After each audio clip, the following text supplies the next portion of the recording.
terkasih dalam Kristus, salam sehat selalu dan salam sukacita.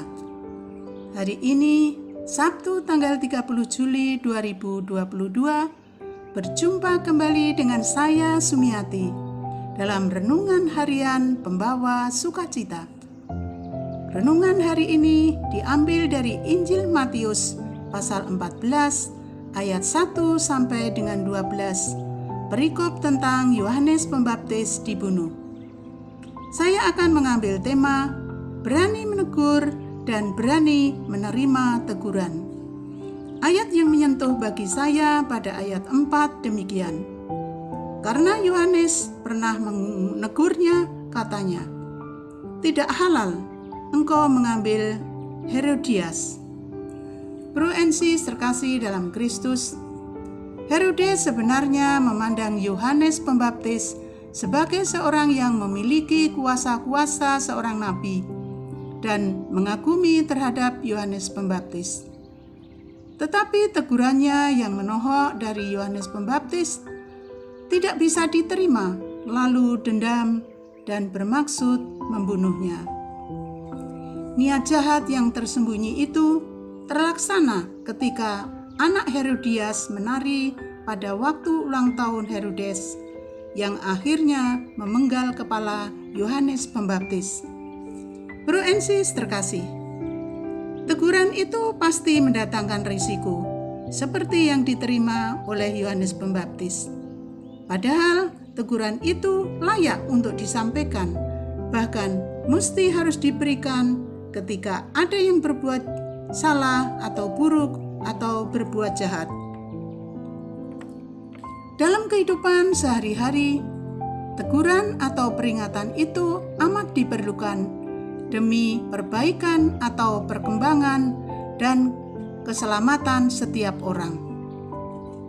Kebanyakan orang sulit menerima teguran, lalu langsung membela diri atau melemparkan kesalahan pada orang lain, atau marah, benci, sakit hati, dan lain-lain. Kekhawatiran akan munculnya risiko, lalu enggan untuk menegur, lalu diam dan dibiarkan begitu saja.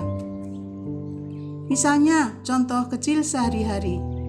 Sekarang ini, dengan alasan yang bermacam-macam, atau dengan alasan sayang anak atau sayang cucu, lalu orang tua tidak mau menegur atau memperingatkan anaknya atau cucunya yang berbuat salah dari hal-hal yang kecil, sedari mulai anak atau cucu masih kecil, sehingga besar menjadi anak yang tidak mau diberi masukan atau anti kritik.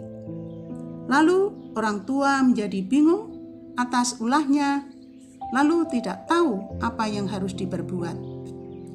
Bro and sis terkasih, hidup ini mesti mau dan berani menegur, tetapi dengan kasih, serta mau dan berani menerima teguran demi kebaikan atau perkembangan hidup selanjutnya.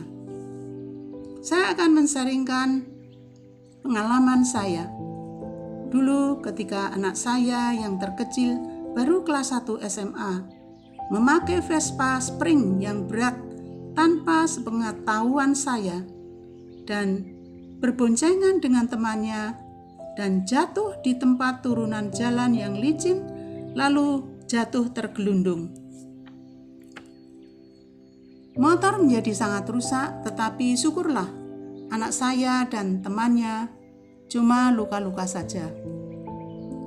Waktu itu saya belum tahu kalau anak saya sudah bisa mengendarai motor. Belajar motor di mana? Saya tidak tahu.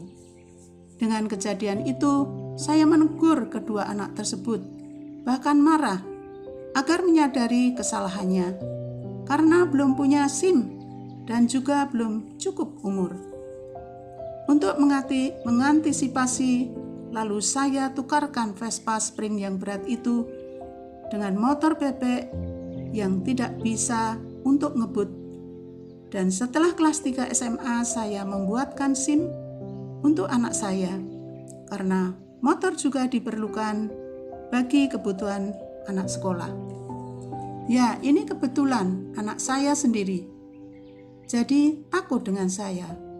Tetapi kalau ada suatu perbuatan salah atau tidak benar yang dilakukan oleh orang-orang yang berkuasa, seperti seorang pejabat, seorang penguasa, dan lain-lain, pasti tidak ada yang berani menegur atau jarang yang memperingatkan. Jadi yang terjadi kesewenang-wenangan dan ketidakadilan terus-menerus seperti di zaman Herodes.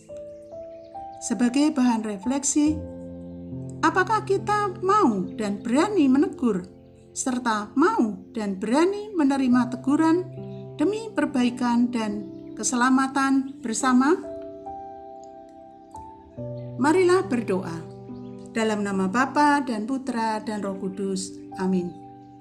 Allah Bapa yang Maha Pengasih, kami bersyukur atas sabda-Mu hari ini. Teguhkan kami untuk hidup dalam kebenaran-Mu dan berani memperjuangkan hidup benar dan baik, sampai kelak kami Kau persatukan dalam kerajaan-Mu dengan pengantaraan Kristus Tuhan kami. Amin. Dalam nama Bapa dan Putra dan Roh Kudus. Amin. Bro and sis terkasih dalam Kristus, salam sukacita dan berkah dalam.